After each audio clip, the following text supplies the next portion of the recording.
அண்ணாமலை சொல்லியிருக்கிறது ஞானசேகரன் எங்களை எப்பவும் பேசினார்னு சொல்லல, சண்முகங்கிற வட்ட செயலாளர் எங்களை பேசினார் சொல்லியிருக்காரு. அவர் பேசுறதையாவது முழுமையா கேட்டுக்குன்னு சொல்லுங்க. ஞானசேகரனுக்கு எனக்குமான தொடர்பு எதுவும் இல்லைங்கிறது எல்லாருக்குமா தெரியும். இது வரைக்கும் அவன் எங்களை ஒரு தடவை கூட போன்ல பேசினது இல்லை. ஞானசேகரன் சைதை தொகுதியை சார்ந்தவன், அந்த கோட்டூர் வட்டத்தை சார்ந்தவன். நான் ஒரு முறை மழை வெள்ளத்துக்கு நானும் துணை மேயர் மகேஷ்குமாரும் அலுவலர்களும் போனப்ப காலை சிற்றுண்டிய வட்ட செயலாளர் வாங்கிட்டு வந்து அவன் வீட்டு வாசல்ல சாப்பிட வச்சார்.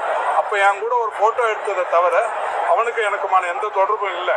அதுக்கப்புறம் இதை இவங்க பெருசாக்கினதுக்கு அப்புறம் இப்போ வழக்கில் சம்மந்தப்பட்ட இந்த உயர் நீதிமன்றமே ஒரு ஐபிஎஸ் ஆஃபீஸரை அனுமதிச்சு அவங்க விசாரிச்சு முழுமையா நடவடிக்கை எடுத்து குற்றவாளி யாருன்றதை கண்டுபிடிச்சு இப்போ ஒரு 30 வருஷம் குறையாம ஆயுள் தண்டனை பண்ணியிருக்காங்க.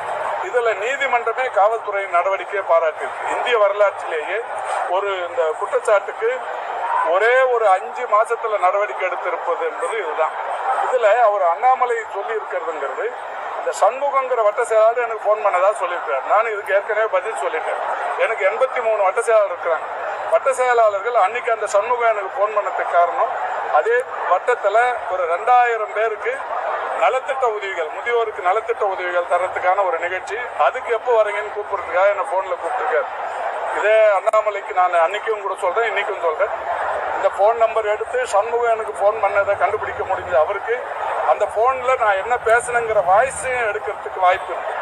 வாய்ஸ் தெரியும், என்ன பேசணும், அவர் என்ன பேசினார், நான் என்ன பதில் சொன்னங்கிறது தெரியும். அதையும் எடுத்து வெளியிட்டாருன்னா ரொம்ப நல்லா இருக்கும். சொல்லி இருக்கிறதுங்கிறது, இந்த சண்முகங்கிற வட்ட செயலாளர் எனக்கு போன் பண்ணதா சொல்லியிருக்காரு. நான் இதுக்கு ஏற்கனவே பதில் சொல்லிட்டேன். எனக்கு 83 வட்ட செயலாளர் இருக்கிறாங்க. வட்ட செயலாளர்கள் அன்னைக்கு அந்த சண்முகம் எனக்கு போன் பண்ணதுக்கு காரணம், அதே வட்டத்துல ஒரு 2000 பேருக்கு நலத்திட்ட உதவிகள், முதியோருக்கு நலத்திட்ட உதவிகள் தரத்துக்கான ஒரு நிகழ்ச்சி. அதுக்கு எப்போ வரீங்கன்னு கூப்பிடுறதுக்காக என்ன போன்ல கூப்பிட்டுருக்காரு.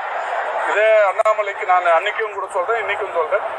இந்த போன் நம்பர் எடுத்து சண்முகம் எனக்கு போன் பண்ணதை கண்டுபிடிக்க முடிஞ்சது. அவருக்கு அந்த போன்ல நான் என்ன பேசணுங்கிற வாய்ஸையும் எடுக்கிறதுக்கு வாய்ப்பு இருக்கு. வாய்ஸ் தெரியும், என்ன பேசணும், அவர் என்ன பேசினார், நான் என்ன பதில் சொன்னங்கிறது தெரியும். அதையும் எடுத்து வெளியிட்டாருன்னா ரொம்ப நல்லா இருக்கும். அண்ணாமலை சொல்லியிருக்கிறது ஞானசேகரன் எங்களை எப்பவும் பேசினார்னு சொல்லல, சண்முகங்கிற வட்ட செயலாளர் எங்களை பேசினார் சொல்லியிருக்காரு. அவர் பேசுறதையாவது முழுமையா கேட்டுக்குன்னு சொல்லுங்க. ஞானசேகரனுக்கு எனக்குமான தொடர்பு எதுவும் இல்லைங்கிறது எல்லாருக்குமா தெரியும். இது வரைக்கும் அவன் எங்களை ஒரு தடவை கூட போன்ல பேசினது இல்லை. ஞானசேகரன் சைதை தொகுதியை சார்ந்தவன், அந்த கோட்டூர் வட்டத்தை சார்ந்தவன். நான் ஒரு முறை மழை வெள்ளத்துக்கு நானும் துணை மேயர் மகேஷ்குமாரும் அலுவலர்களும் போனப்ப காலை சிற்றுண்டிய வட்ட செயலாளர் வாங்கிட்டு வந்து அவன் வீட்டு வாசல்ல சாப்பிட வச்சார். அப்ப என் கூட ஒரு போட்டோ எடுத்ததை தவிர அவனுக்கு எனக்குமான எந்த தொடர்பும் இல்லை.